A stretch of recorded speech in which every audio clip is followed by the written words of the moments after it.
Quero convidar você a abrir a sua Bíblia comigo em Jonas, capítulo 1, verso 1. Jonas, capítulo 1, verso 1. Nós estamos numa série de mensagens anual chamada Pessoas Comuns Vivendo Histórias Extraordinárias. Ao longo de todo o ano de 2023, nós estamos passando pela Bíblia inteira e nós sonhamos em chegar ao final deste ano, a chegar ao final deste semestre com todos os personagens bíblicos sendo conhecidos por toda a igreja.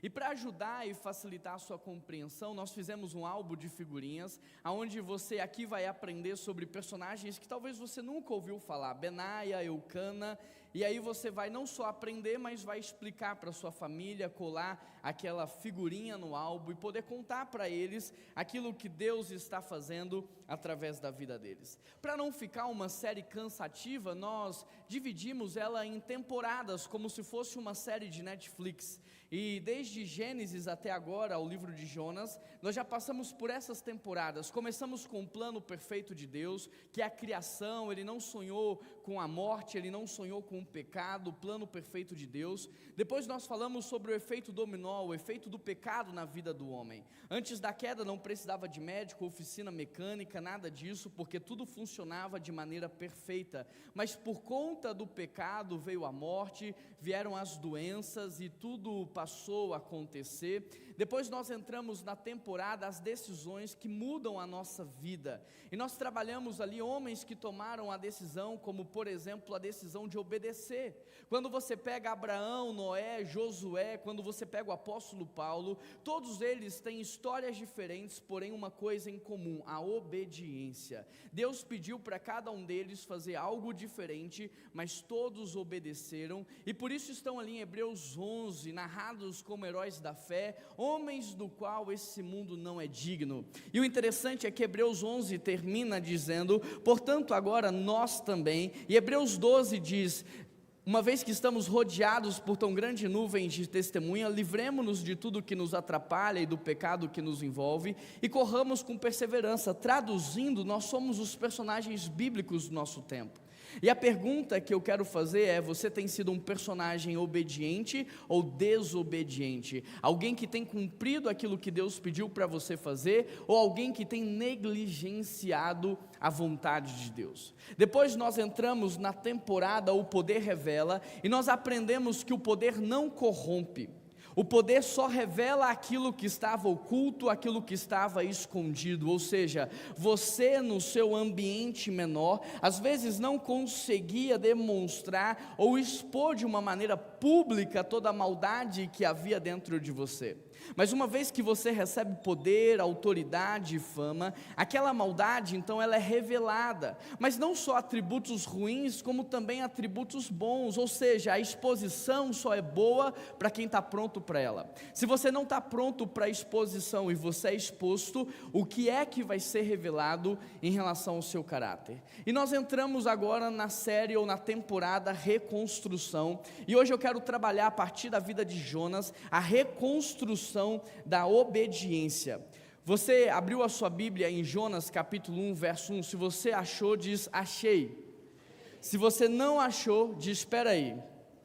Tá bom, então vamos ler juntos. O texto diz assim: a palavra do Senhor veio a Jonas, filho de Amitai, com esta ordem: vá depressa à grande cidade de Nínive e pregue contra ela, porque a sua maldade subiu até a minha presença. Vamos orar mais uma vez? Querido Deus e eterno Pai, a Tua palavra é viva e eficaz, mais penetrante do que uma espada de 2 gumes, capaz de separar juntas e medula, espírito e alma. A Tua palavra não volta vazia, ela é divinamente inspirada por Ti, apta para o ensino, para a correção e exortação.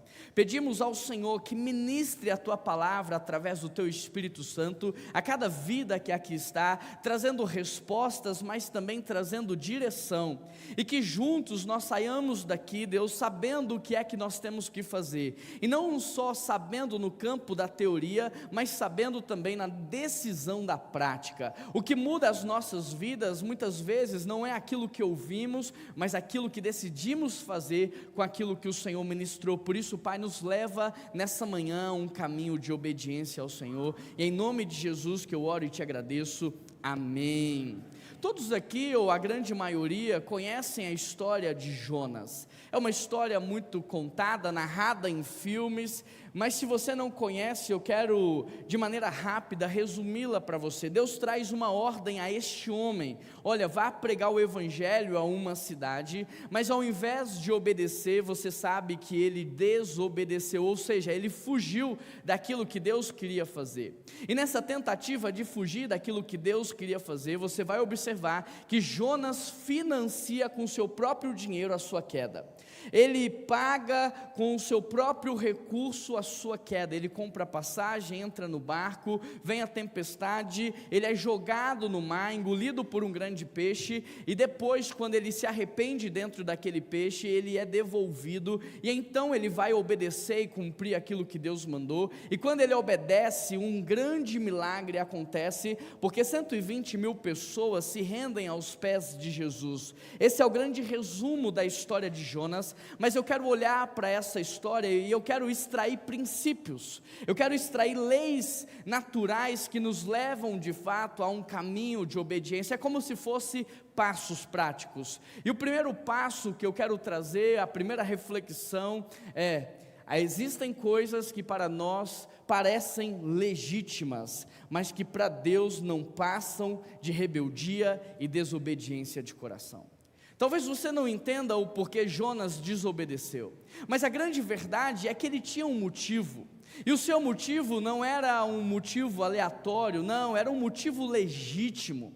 E às vezes eu e você também temos motivos legítimos para não obedecer a Deus. Olha, Deus, eu não vou aceitar o chamado que o Senhor tem para mim, porque eu não tenho recurso, porque eu não consigo suprir a demanda da minha casa e da minha família, então eu estou fora. Parece um motivo legítimo. E quantos outros nós não temos para não viver aquilo que Deus quer? Sabe, olha, eu não vou participar do retiro de casais e fazer esse investimento na minha família, porque nessa mesma data eu tenho uma festinha para participar, eu tenho um churrasco para ir, e aí parece muito legítimo a sua desculpa, a sua justificativa, mas quando Deus olha para aquilo que você está falando, para aquilo que você está dizendo, Ele não está entendendo isso como algo legítimo, e sim como desobediência e rebeldia. Você precisa entender que Nínive foi uma cidade fundada por Nimrod, e Nimrod era um homem extremamente mau, que trouxe essa cultura para a cidade de Nínive. Nínive era uma cidade que perseguia, matava os cristãos daquela época, e eles empilhavam os corpos no meio da cidade. Nínive era uma cidade inimiga do povo de Deus, e a tradição chega a dizer que Nínive foi responsável pela morte do pai de Jonas. Então, quando Deus aparece para Jonas e diz: olha, eu quero que você pregue a minha palavra a Nínive, ele tem uma justificativa aparentemente plausível, ele tem uma desculpa legítima. Não, Deus, eu sei que o Senhor vai se arrepender, que o Senhor vai salvar esse povo, e eu não quero que isso aconteça, porque esse é um povo mau, que merece ser castigado. Esse povo foi responsável pela morte do meu pai, eu não quero que esse povo viva, eu não quero que esse povo tenha um encontro com o Senhor, e nem que eles alcancem a eternidade. Então, no que depender de mim, eu vou fugir para mais longe que eu puder, mas eu não vou fazer parte daquilo que o Senhor está fazendo nessa cidade. Qual que é a sua desculpa justificável para não contribuir financeiramente com aquilo que Deus está fazendo? Você está apertado? Tem contas a pagar? Você prefere se honrar?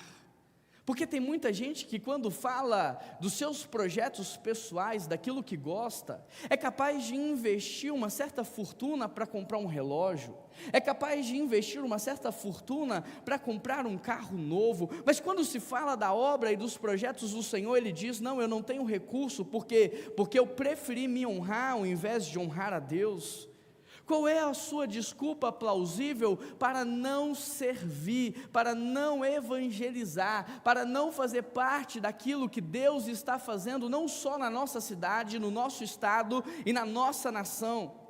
Ano passado eu estava ali nos Estados Unidos conhecendo as 12 maiores igrejas dos Estados Unidos, e todas elas disseram: olha, o Brasil é a bola da vez, todas as nações estão olhando para o Brasil e vendo uma chama acesa. Aquilo que o Senhor vai fazer no mundo tem a ver com vocês no Brasil, então não troquem a excelência pelo Espírito Santo, não troquem a minha presença por nenhuma outra coisa. Mas a impressão que eu tenho é que nós somos os únicos que não estão percebendo isso. Nós inauguramos aqui na PIB-BH no ano passado uma escola de inglês, uma escola de alto nível para investir na vida dos membros e capacitá-los, para que juntos nós possamos investir nas nações, não só em recursos financeiros, mas através da plantação de igrejas. Mas você está aí dizendo: não, leva muito tempo. Deixa eu te dizer, o tempo vai passar de qualquer jeito, e quando ele chegar, ou você vai ter aprendido, ou você não vai ter aprendido, mas o tempo vai passar de qualquer maneira. Então qual é a sua desculpa? Qual é a sua justificativa que hoje parece plausível, mas Deus está olhando? Rebelde, desobediente, incrédulo, não confia em mim, não se entrega. Não seja como Jonas, porque você vai ver o que aconteceu com ele. Deus tem mais para fazer na sua vida e na sua história. E aqui eu quero entrar no segundo princípio. Existem tempestades que enfrentamos na vida por causa da nossa desobediência. Olha o que esse texto diz: Jonas fugiu da presença do Senhor. O jardim do Éden, ele era a presença de Deus. O jardim deixou de existir quando Deus deixou de estar. O paraíso nada mais é do que essa manifestação plena de Deus nas nossas vidas. Mas quando nós tiramos Deus, quando nós escolhemos colocá-lo de fora, nós vivemos tempestades como essa que Jonas viveu. Olha o que o texto diz: ele desceu à cidade de Jope, ele encontrou um navio, ele pagou o preço da passagem, ele embarcou no navio, e tudo isso com uma só motivação: fugir da presença de Deus. Sabe, durante muitos anos eu fugi do meu chamado. Durante muitos anos eu fugi daquilo que Deus queria fazer na minha vida e na minha história, mas quanto mais eu fugia, mais a minha vida piorava. Quanto mais eu fugia, mais tempestades eu enfrentava. E é interessante porque em muitos casos eu dizia: por que, Deus? Por que eu estou passando por isso? Por que eu estou vivendo essa enfermidade, ou essa crise financeira, ou esse problema nos meus relacionamentos? E é isso que muitos fazem quando o casamento acaba, quando a empresa quebra. Por que Deus quis que eu vivesse por isso? Olha, Deus não quis. 99% do nosso sofrimento tem a ver com escolhas ruins que tomamos, decisões que tomamos sem consultar a Deus, no ímpeto. Sabe, muito do que nós estamos sofrendo tem a ver com uma alimentação inadequada, com um estilo de vida inadequado, com tentar mostrar para as pessoas ou provar para as pessoas algo que não somos e nem temos. Agora, não dá para culpar Deus por conta da nossa desobediência. A Bíblia é um livro completo, perfeito, maravilhoso. Ela fala de física quântica, biologia, química, física. A Bíblia é o livro mais atual. Ela tem princípios da vida financeira que, se você colocar em prática, você vai desfrutar de um novo tempo. Ela fala sobre casamento, família. Sabe, se você é alguém da educação, você pode aprender muito com o apóstolo Paulo. Se você é mãe, você pode aprender com Maria. Se você é alguém, um grande líder, você pode aprender com Moisés. Tem ensino para todo mundo ali, mas nós não praticamos e não obedecemos, e por isso pagamos um alto preço nas nossas vidas. Muitas das tempestades que você pode estar passando hoje tem a ver com a sua desobediência. Desobediência financeira. Deus falou: olha, me coloque em primeiro lugar e todas as demais coisas vos serão acrescentadas. É interessante porque o passarinho não trabalha nem ajunta, mas o texto diz que ele come do melhor dessa terra. O lírio do campo também não trabalha e não ajunta, mas o texto diz que ele se veste do melhor dessa terra. E você que já nos acompanha há mais tempo, sabe por que o lírio se veste do melhor e o passarinho come do melhor? Por quê? Porque o lírio está plantado aonde Deus o colocou, e o passarinho está fazendo o que Deus mandou. Se o lírio decidir mudar de local e sair da terra e for para a areia, ele vai morrer. Se o passarinho entrar numa gaiola e não fazer o que ele tem que fazer, ele vai morrer. Ou seja, todas as vezes que nós estamos em desobediência, nós colhemos tempestade, mas toda vez que nós nos entregamos à obediência, nós colhemos da abundância, da generosidade de Deus. Ele diz lá em Provérbios: me honre com os teus recursos, e os teus celeiros serão fartos, e os teus barris transbordarão. Celeiro farto, provisão para o presente; barril transbordando, provisão para o futuro. O que Deus está dizendo é: se você me honra, eu te honro no presente e eu te honro no futuro. Essa miséria que o brasileiro vive, essa miséria que as famílias têm vivido, tem a ver com desobediência, idolatria, colocar o estômago no lugar de Deus. Sabe, os problemas que nós enfrentamos conjugais, todos eles têm uma causa na rebeldia, porque está muito claro: o homem precisa do respeito da mulher, e a mulher precisa do amor sacrificial do homem, e quando os dois cumprem esse papel, a família floresce.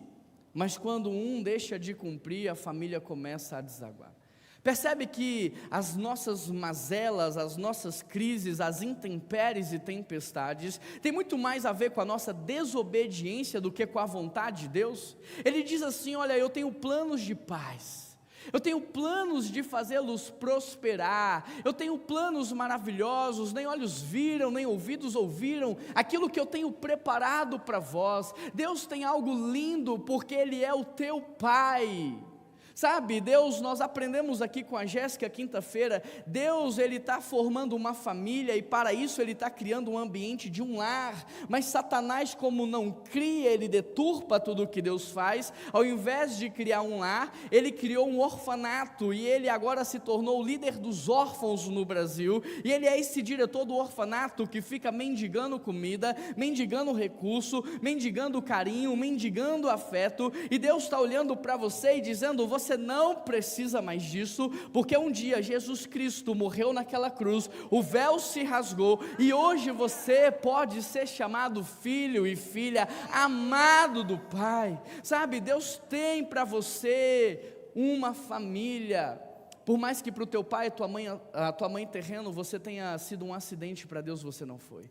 Um dia Ele sonhou com você, um dia Ele pensou em você, Ele tem um projeto para a sua vida. Então chegou o momento de você parar de desobedecer, e você começar a se entregar àquilo que Deus quer fazer na sua vida. O terceiro princípio que eu aprendo aqui, é que você identifica um desobediente pela sequência de descidas em sua vida. Interessante, porque quando nós olhamos aqui para esse texto, nós aprendemos nesse texto, ou seja, nós podemos tirar desse texto aqui algumas palavras-chave. Jonas fugiu, dirigindo-se para Tarse, ele desceu. Depois ele pagou o preço da passagem e ele embarcou num navio. E você sabe que o mar é talvez o ponto mais baixo da planície, ou talvez o ponto mais baixo. Então ele estava descendo o tempo todo, e quando ele entra no barco, o texto diz que ele continuou a descer, porque ele entra no porão.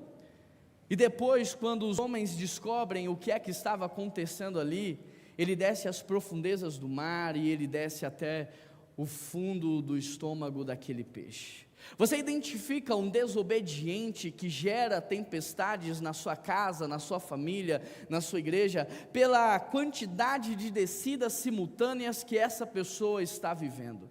Sabe, tem pessoas que você olha e você percebe, olha, um abismo está puxando o outro. Sabe, você olha para algumas pessoas e você fica sem entender como é que pode tomar tantas decisões ruins, como é que pode sofrer tanto, como é que pode cada vez mais essa pessoa entrar no fundo do poço, e só tem uma explicação para isso: essa pessoa está fugindo de Deus, essa pessoa, ela está fugindo da palavra que liberta, da palavra que cura, da palavra que salva. Essa pessoa, ela está em desobediência e rebeldia. E é interessante porque muitas vezes nós tentamos intervir. Nós vemos uma pessoa numa sequência de quedas e nós entramos no meio e tentamos pará-la. Mas algumas pessoas, elas precisam chegar ao fundo do peixe. Algumas pessoas precisam chegar ao fundo do poço para despertarem de um sono profundo. Tem pessoas na nossa vida que todos os anos a gente entra e interrompe esse processo, e no próximo ano a gente entra e interrompe o processo, mas ela está insistindo, por quê? Porque na verdade o que ela está fazendo é fugindo de Deus, e a solução para ela não é a minha mão, a sua mão, a solução para ela é se entregar a Deus. O salmista diz no capítulo 37, versículo 5, entrega o teu caminho ao Senhor, confia nele, o mais ele fará. O problema é que a gente está brincando de entregar. É como se você entregasse a televisão, mas ficasse com o controle remoto na mão. É como se você falasse, Deus, pode fazer o que você quiser, mas começasse a dizer para Ele, mas eu quero dessa e dessa forma, neste tempo, eu quero que o Senhor faça desse jeito. Isso não é entregar. Aqui é uma fórmula secreta de milagres: é entregar, mas confiar é igual à ação de Deus. A entrega é comprovada pela confiança. Nós não podemos entrar nesse caminho de descidas simultâneas, de descidas constantes. Se isso está acontecendo com você, você precisa brecar.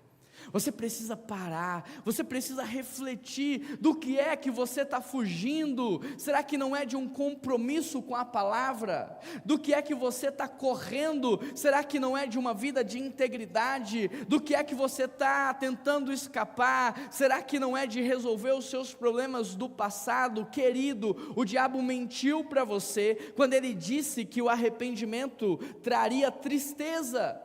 Porque quando eu olho para a Bíblia, eu vejo o arrependimento trazendo alegria. O filho pródigo, quando se arrepende, ele volta para casa e ele é recebido com uma festa. O ladrão na cruz, quando se arrepende, Jesus diz para ele, hoje mesmo estarás comigo no paraíso. Percebe o que é que está impedindo você de se arrepender, de voltar para casa e de viver aquilo que Deus tem para você? Você já sabe, alguns vão no amor, alguns vão na dor, mas a escolha do amor e a dor é sua. A escolha é sua. Você decide se entregar porque você confia, embora você não entenda, ou você não está se entregando porque você não confia e você está com medo do que pode acontecer. Qual é a sua realidade hoje? O quarto princípio é: um desobediente é aquele que dorme enquanto os inocentes sofrem.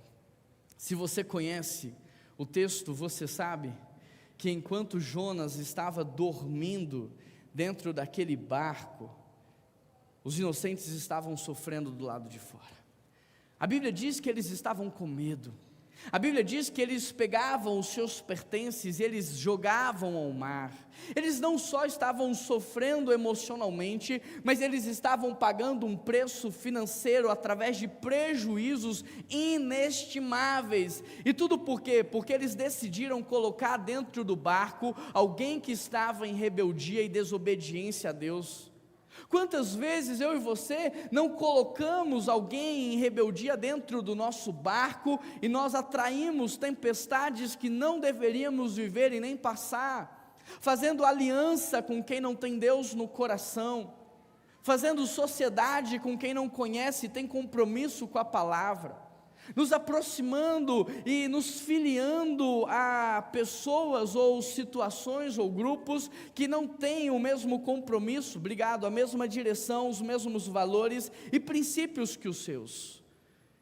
E nós precisamos identificar quem são essas pessoas, para que possamos conversar com elas e tratar o que está acontecendo. Esse texto ele diz, olha, o Senhor porém fez soprar um vento forte sobre o mar e caiu uma tempestade. Quem trouxe a tempestade foi Deus. Tem tempestades na vida da gente que elas são geradas para nos tratar. E aí não adianta você tentar fugir dela. Não adianta você pedir para alguém tirar você dessa tempestade. O que vai resolver é você se arrepender e mudar o seu padrão mental, mudar o seu estilo de vida. Todos os marinheiros ficaram com medo e cada um clamava ao seu próprio Deus. E aí eles começaram a jogar os seus pertences ao mar, numa tentativa arriscada de eliminar o naufrágio daquele barco. Enquanto isso, o texto diz que Jonas tinha descido e ele dormia de maneira leve. O sono dele era leve? Ele estava com insônia? Não. O texto diz que ele dormia de maneira pesada. O sono dele era profundo, percebe? E quantas vezes nós não temos pessoas assim do nosso lado? Pessoas que estão nem aí para aquilo que está acontecendo enquanto você está sofrendo. Pessoas que não só geram o sofrimento, mas estão relaxadas, descansadas, curtindo a vida, enquanto você está ali sofrendo. Você precisa identificar, porque às vezes você é essa pessoa também que está levando o sofrimento desnecessário aos outros, sem perceber que a culpa é sua. Sabe, quando você lê Josué 7, você tem ali um homem que rouba os utensílios do templo, e aquele exército tinha acabado de destruir muros indestrutíveis. Deus chama e diz: agora vocês vão lutar contra Ai, uma cidade pequena.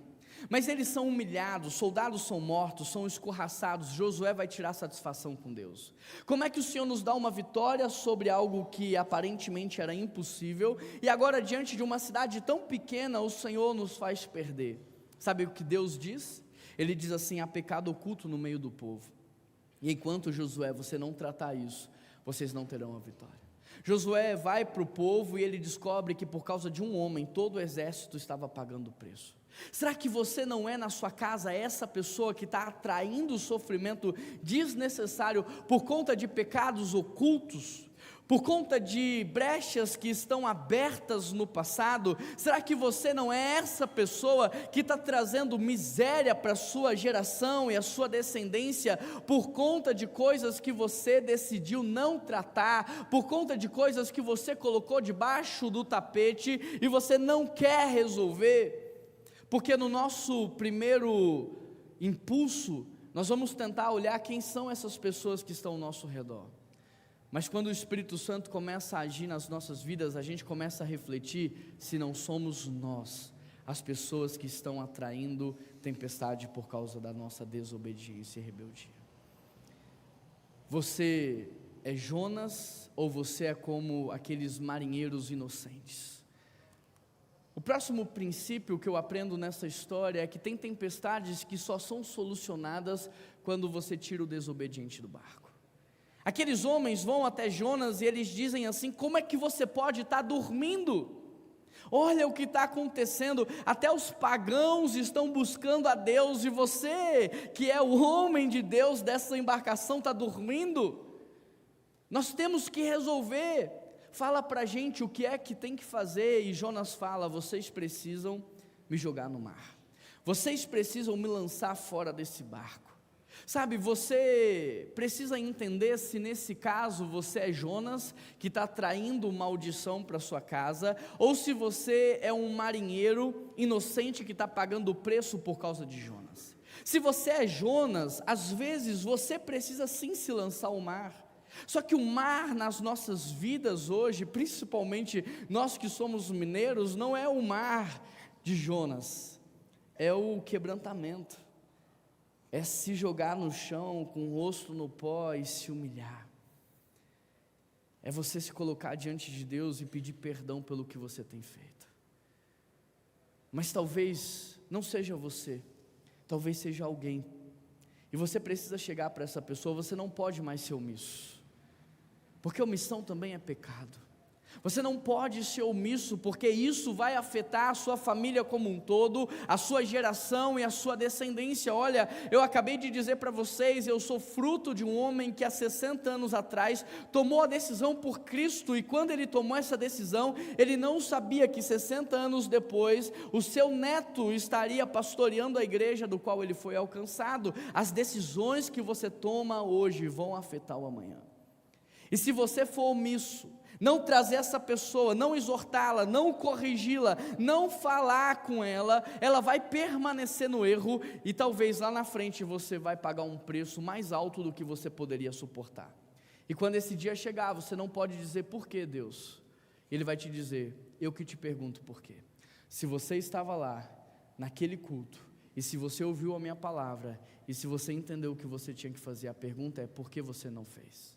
Talvez você aplaudiu, talvez você disse: pastor, que palavra boa, mas o que muda a sua vida é quando você pega essa palavra e decide vivê-la, decide praticá-la. O próximo princípio que eu aprendo aqui é que o fundo do poço para o rebelde, às vezes vai se tornar testemunho para os pagãos. O texto diz que quando Jonas foi lançado ao mar, aqueles marinheiros começaram a glorificar a Deus. Quando você está no erro e não se prostra, você está manchando o Evangelho. Você está sendo pedra de tropeço na vida dos seus irmãos. Porque eles estão olhando para você e eles estão dizendo assim: se isso é ser cristão, eu não quero. Se o meu vizinho que se diz cristão e vive essa vida, eu não quero isso para mim. Talvez sem perceber e sem saber, você está sendo pedra de tropeço na vida das pessoas. Mas quando você se arrepende, se humilha, essas pessoas que antes estavam dizendo eu não quero, começam a glorificar a Deus dizendo: de fato existe um Deus. Porque essa pessoa, ela era indobrável, era uma pessoa inquebrantável, era uma pessoa altiva, e só Deus poderia levar essa pessoa ao chão, só Deus poderia dobrar esse joelho, só Deus poderia fazer com que essa pessoa assumisse uma postura mais humilde, e essas pessoas então começam a glorificar a Deus, por causa do quebrantamento que você está vivendo. O que o Senhor está falando ao seu coração? O que o Espírito Santo de Deus está ministrando na sua vida? O sétimo princípio é: o desobediente muitas vezes ele precisa do fundo do poço. Se você é o desobediente e alguém está ali tentando te socorrer com palestras, com princípios humanos, com outras maneiras que não seja o Evangelho de Jesus, talvez você tenha que dizer: não,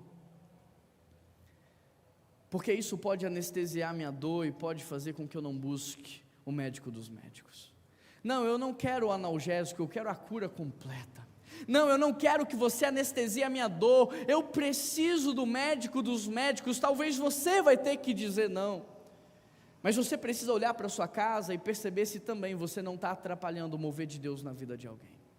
Se talvez você não está impedindo que algumas pessoas tenham um encontro com Ele, porque às vezes, principalmente para os rebeldes, aqueles que têm um coração duro e petrificado, o fundo do poço é o melhor remédio para eles entenderem que não são Deus, que existe um Deus criador dos céus e da terra, que existe um Deus que governa sobre todas as coisas, que existe um Deus que gera a partir da sua palavra, que sustenta toda a criação a partir da sua palavra.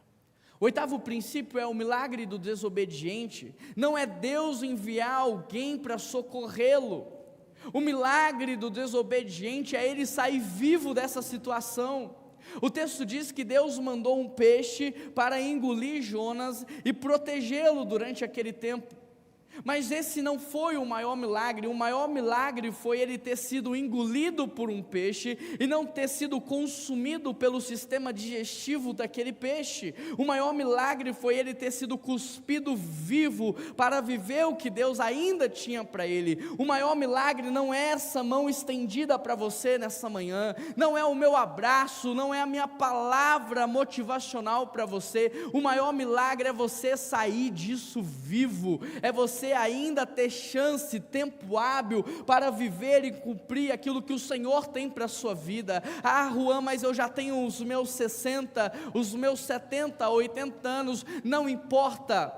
Sansão no seu último minuto de vida fez mais do que tinha feito na vida toda. O salmista diz que um dia para Deus é como 1000 anos e 1000 anos é como um dia. Não importa se você tem só um dia, se hoje você entender e obedecer, esse um dia vai valer mais do que tudo que você viveu até agora. Este é o maior milagre que o Senhor quer ofertar na sua vida, a oportunidade de viver aquilo que um dia Ele sonhou para você, antes de dar palavras de ordem para que você viesse à existência, antes de chamar você à existência, Ele tinha um plano perfeito, um sonho maravilhoso para você, e o maior milagre é você deixar com que o Espírito Santo haja na sua vida, e o poder de Deus te aperfeiçoe, e Ele complete a obra que Ele começou a fazer, para que você de fato venha experimentar e viver os melhores anos de todos. O nono princípio é: o que o desobediente enxerga como prejuízo, Deus enxerga como lucro.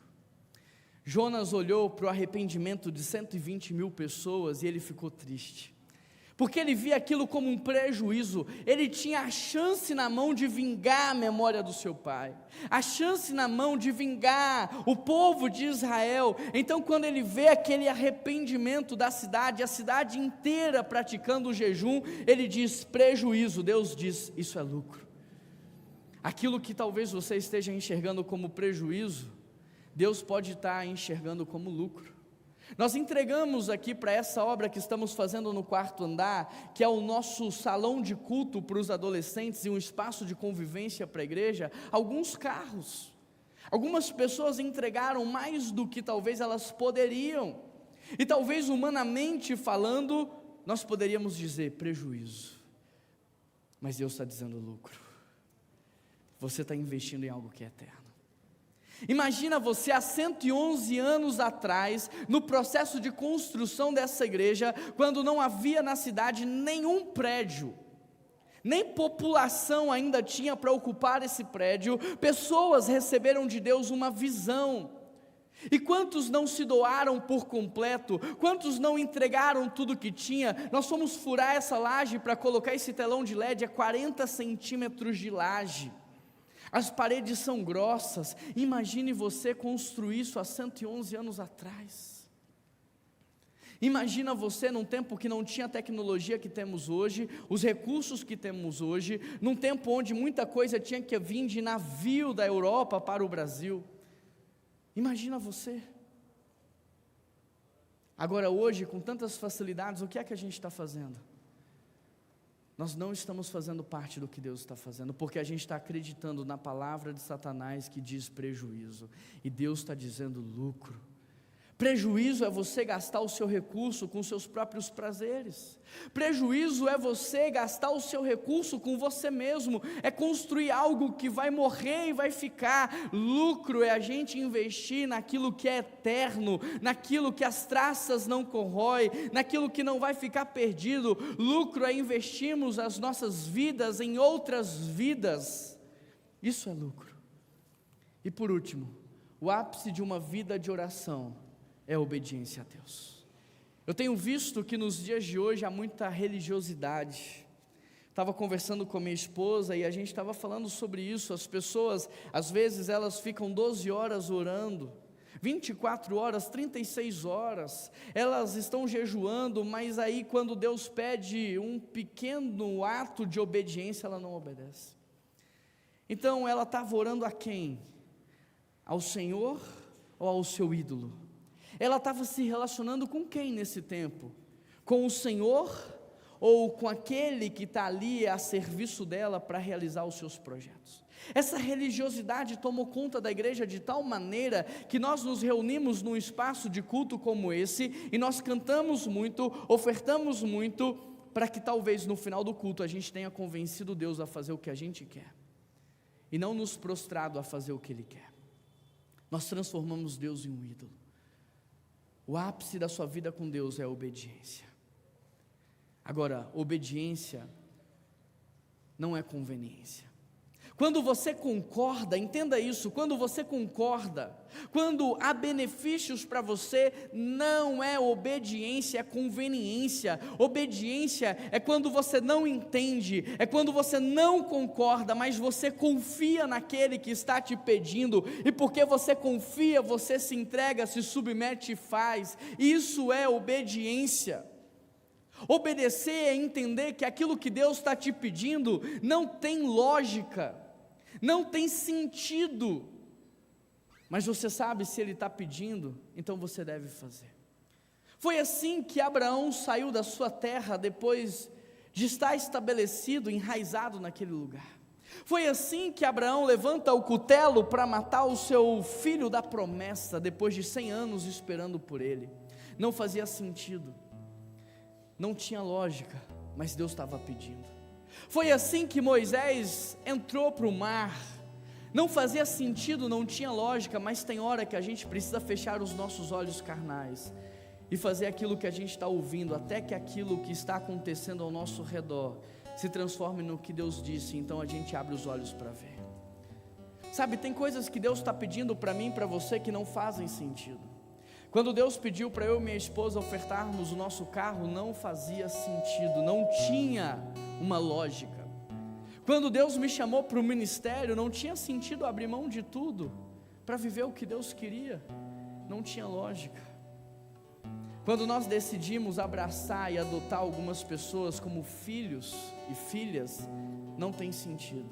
Humanamente falando, é loucura, não tem lógica. Mas quando Deus pede, a gente precisa confiar no que Ele está fazendo.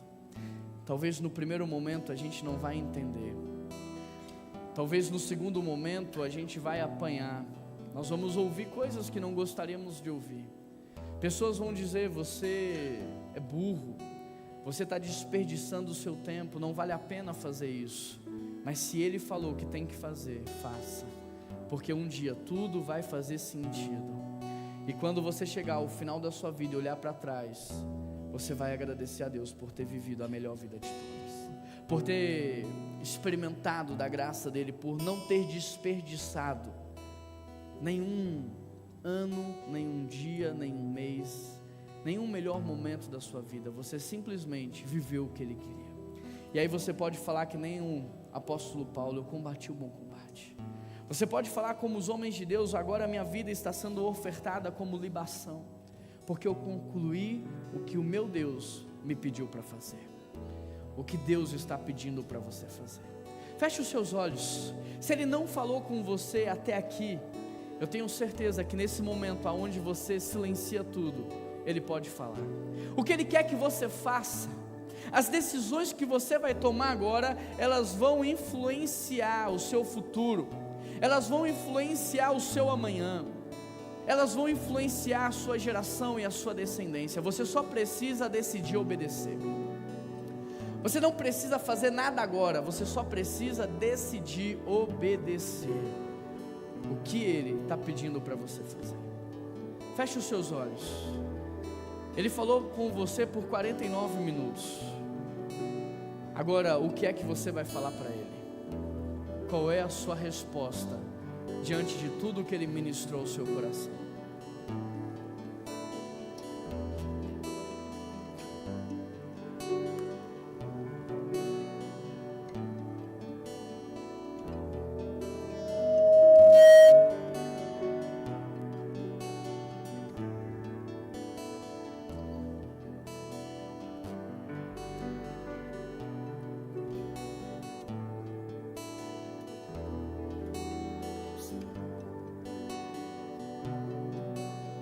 Eu quero orar por você que nessa manhã está tomando a decisão de obedecer a Deus, independente do que Ele está te pedindo. Talvez agora não está fazendo sentido, você não está entendendo, mas você decidiu obedecer, e eu quero orar por você. Eu quero convidar você a sair do seu lugar e vir aqui na frente para termos juntos um tempo de oração. Quem é o primeiro homem nessa manhã que vai tomar a decisão de mudar a história da sua casa e da sua família? Quem é o primeiro pai que nessa manhã vai mudar a história dos seus filhos? Quem é a primeira mãe que nessa manhã, por causa da obediência, vai mudar a história da sua descendência? Quem é o primeiro filho, a primeira filha, que por causa da sua entrega, vai abençoar as gerações acima e as gerações abaixo? Se você hoje está decidindo obedecer, se hoje você está decidindo voltar para casa, aceitar Jesus como único Senhor e Salvador da sua vida, se reconciliar com o teu pai, romper com o ciclo de orfandade, se você hoje quer ouvir dele: tu és meu filho que me dá prazer, tu és minha filha amada, saia de onde você está. Sabe por quê? Porque o diabo, ele não lê a sua mente, ele não tem esse poder, ele não é onisciente, ele não é onipresente, ele precisa ver você tomando uma atitude, e a atitude que você pode tomar nessa manhã é sair do teu lugar e pular no mar. O mar nada mais é do que esse ambiente de arrependimento e de quebrantamento. Mas não fique triste, porque todos aqueles que se arrependeram foram recebidos com festa, foram recebidos com abraço, foram recebidos pelo próprio Pai com uma palavra de acolhimento. Querido Deus e eterno Pai, eu quero colocar diante do Senhor todos os meus irmãos e as minhas irmãs, que hoje estão aqui dizendo: eu cansei de bater uma queda de braço com o único e verdadeiro Deus, eu cansei de impor as minhas vontades, eu cansei de tentar convencer Deus a fazer o que eu quero. Nessa manhã, eu decidi me render, eu decidi me entregar, eu decido obedecer. Por isso, Pai, nos sustenta nessa decisão que nós tomamos hoje. Seja a decisão de voltar para casa, seja a decisão da reconciliação, seja a decisão de te aceitar como único Senhor e Salvador, seja a decisão de abrir mão da promiscuidade, da idolatria, seja a decisão de abrir mão do álcool, das drogas, seja a decisão de abrir mão da pornografia. Sustenta-nos nessa decisão, Pai. Seja a decisão de ser generoso, de servir ao Senhor, de aceitar o chamado que o Senhor tem para nós. Nos sustenta nessa decisão, nos mostra nessa manhã as estrelas do céu e nos sustenta até que aquilo que o Senhor disse, até que aquilo que o Senhor está mostrando se torne realidade nas nossas vidas. Eu quero entregar a cada pessoa que está aqui na frente, cada pessoa que está lá na frente da galeria, eu quero colocar essas famílias diante do Senhor. E assim como a decisão do meu avô mudou toda a história da nossa família, eu peço ao Senhor que as decisões que estão sendo tomadas nessa manhã, de obedecer ao Senhor, transforme casamentos, transforme a história de filhos e pais, transforme a história do nosso país, da nossa nação. Ah, Deus, derrama bênçãos sem medidas, bênçãos espirituais. Mostra, Pai, aquilo que o Senhor quer fazer. Fala aquilo que o Senhor quer fazer, nos enche de esperança, renove o nosso emocional. Nós queremos viver aquilo que o Senhor tem para nós e nós queremos desfrutar dos melhores anos das nossas vidas. E em nome de Jesus que nós oramos, e toda a igreja diz...